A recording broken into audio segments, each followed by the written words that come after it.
Hello friends, welcome to Kali's kitchen. ఈరోజు మన ఛానల్లో పొద్దున్నే హడావిడి లేకుండా పప్పు కూడా నానబెట్టే పని లేకుండా అప్పటికప్పుడు టిఫిన్ చేసుకోవాలి, ఉప్మా కాకుండా ఇంకోటి ఏమైనా చెప్పండి అంటే కనుక ఈ మినీ బన్ దోశని ట్రై చేయండి. చాలా బాగుంటుంది. పిల్లలకు కూడా చాలా ఇంట్రెస్ట్గా తింటారు. ఇంత చిన్న చిన్న దోశలు ఉంటే చాలా ప్లఫీగా చాలా బాగుంటుంది.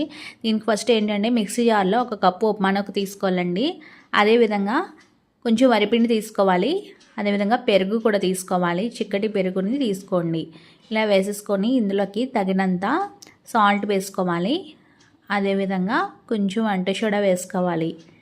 వేసేసుకొని దీంట్లోకి మనం దోశ బ్యాటర్లో ఎంత వాటర్ వేస్తామో అంత వాటర్ వేసుకొని మిక్సీ పట్టేసుకోవాలి.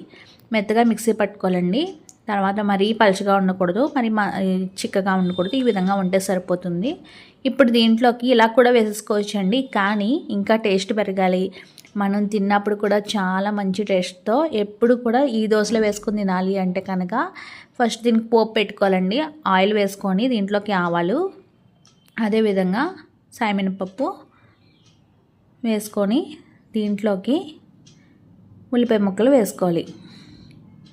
వేసేసుకొని ఇప్పుడు దీంట్లో ఎన్ని అంటే మనం పిండి ఎంత వేస్తామో అన్ని ఉల్లిపాయ ముక్కలు వేసుకోవాలండి. దాన్ని తగినట్టుగా వేసుకోవాలి.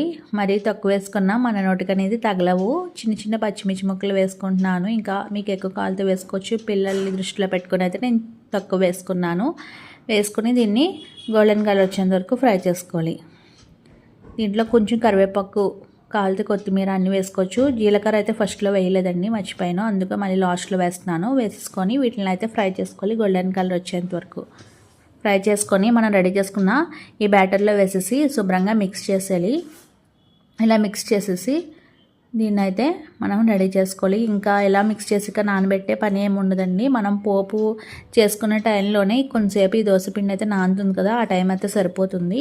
ఇప్పుడు దీంట్లోకి మనము ఇలా పోపు పెట్టుకునే గిన్నె ఉంటుంది కదండి, అది పెట్టుకొని దీంట్లోకి కొంచెం నూనె వేసుకొని తర్వాత ఈ దోశ బ్యాటర్ ఉంది కదండి, ఆ బ్యాటర్ కూడా వేసేసుకోవాలి. ఒక 2 గరిటెలు వేస్తున్నాను. మీరు వేసినప్పుడల్లా లోపల నుంచి కలుపుతూ వేసుకోవాలండి, ఎందుకంటే ఉల్లిపాయ ముక్కలు అనేవి అడుగ్గా వెళ్ళిపోతాయి కాబట్టి కలుపుకుంటూ వేసుకొని పైన నూనె స్ప్రెడ్ చేసుకోవాలి. చాలా సింపుల్గా అయిపోతుందండి, చాలా తక్కువ టైంలో అయిపోతుంది.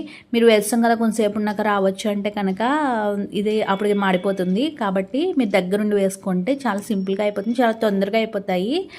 ఇలా వేసేసుకొని 2 వైపులా కాల్చుకోవాలి. చాలా స్పీడ్గా అయిపోతుంది, ఎక్కువసేపు ఉంచిన అవసరం లేదు. ఈ పోపులు దాంట్లో వేసుకోవడం వల్ల ఈ దోశ అనేది చాలా అట్రాక్షన్గా ఉంటుంది పిల్లలకి కూడా.